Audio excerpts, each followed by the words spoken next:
Hi everybody, Tracy Brown. Hope you're doing well. You might see my shirt. This is a shirt my daughter painted for Father's Day for all of us. We had a little Father's Day, she calls it a fun run. So we end up jogging like half a mile. She's into racing right now. So anyway, it's pretty fun. I love the shirt, it's cute. So I thought I'd wear it today.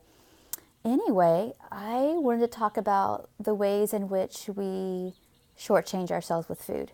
And so I want to give you a couple examples and a couple of really, I see them as practical tips, so hopefully you see it that way too. So I would talk first about fullness. So those of you on the spectrum with struggles with food who are looking to, if you come from more of a restrictive background, it's going to be really important that at some point in this that you practice getting to fullness.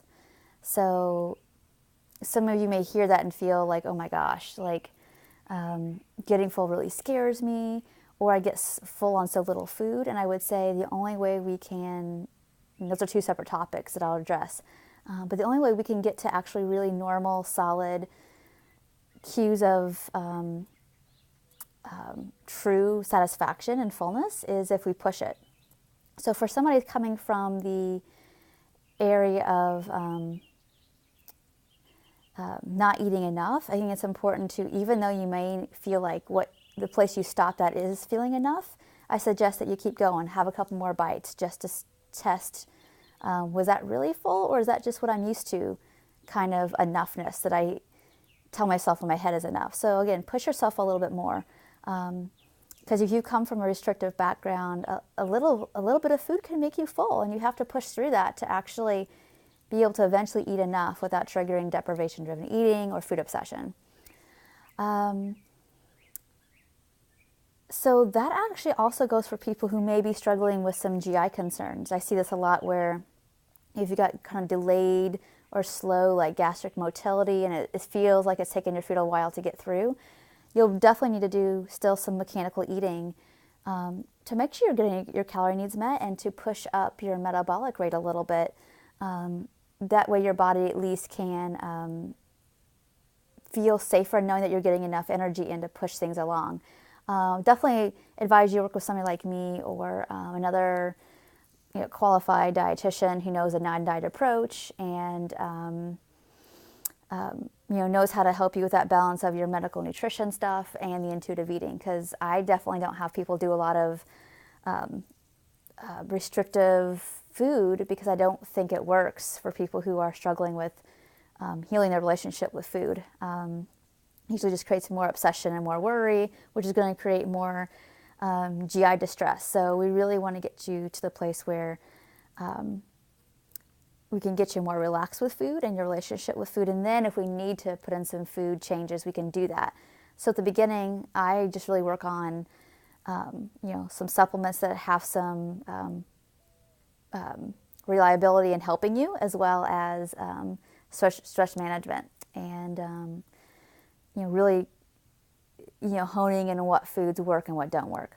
Okay, so those are two separate issues, but the goal still is we have to eat enough, and you're going to have to be willing to take some risk to push yourself to get enough fuel in so you can get that GI rolling basically. Now, if you're coming from the other perspective of it's hard to stop and it's hard to put the brakes on at comfortable fullness, what I see in people do is oftentimes they'll have a meal or a day where they feel like they ate too much and they overdid it, and then what happens is you try to make up for it, and do better the next day. And I really want to remind you that it's so important not to restrict the next meal or the next day, because that just puts you back in the cycle. And so what might be a better alternative, if you feel like you overate, let's say you went to a 9 on the hunger scale or whatever it is and got really full, if you can wait it out and recognize that you will get hungry again and it's going to be okay. And if you're feeling sad about that or grieved about that, oh my gosh, I ate a lot of food and I really want to eat now again. And remember that you can, but also recognize that food does taste better when you actually have an appetite for it, and recognize that 100% will come again. Okay, you will get hungry again. And, pick the food that best feels like it matches what you have an appetite for after you had a meal where you felt like you overate a little bit. And so we're trying to get out of that cycle of, let's say, and let's just go to a good example. Let's say you overate at night and you don't wake up that hungry. You can experiment with both. You can wait till you get hungry again the next day, but you might find that's too triggering, that you might have to wait till 10 o'clock in the morning, and that doesn't really match with your work schedule, your life, and it's hard. It feels a little food obsessive to wait. So I would suggest having a little something within an hour or two after you wake up, not because you should or you have to, but just to kind of get your body and knowing that you're not going to put off eating again. Because what happens is, again, if we can get to the place where you're not having to eat the majority of your food the second half of the day, you start to retrain yourself to get hungry in the morning. So I would practicing with slightly less fullness maybe at like dinner or evening snacks, so you can train your body to start to get hungry again the next day a little sooner, and work it to a place where you feel that this is how I feel most comfortable eating. Like I get comfortably hungry when I wake up, or a little bit after I wake up, or within an hour I wake up. And this can be recalibrated within a week or two. It doesn't have to take forever. It can be pretty soon with just some practice. So to summarize, if you're coming from the end of the spectrum where eating feels like it's hard to put on the brakes, and your natural tendency is to want to restrict to fix that, I'd say don't do that. Wait it out, put in some self-care strategies to help you wait it out, and get yourself to the place where you will be hungry again the next day, not too late in the day. If you come from the perspective of it's easy to be restrictive and stop short of like being truly full, and you'll find yourself hungry every 2 hours, that means I think you need to push yourself to get some more food in, to let's say the food can last you 3 hours that time. And this goes with either a restrictive background, or if you've got some gut stuff going that feels like it's slowing down your GI, you're still going to need to push yourself with more food.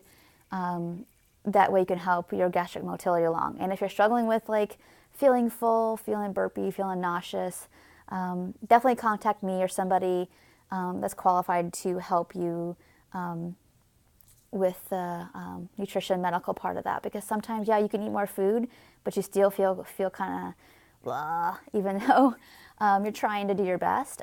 Your body just needs a little bit more support. So hopefully this was helpful to a big variety of people on different ends of the spectrum. And of course, if you know you could use some more support, and you'll see below the links to get in touch with me, and I would be happy to help.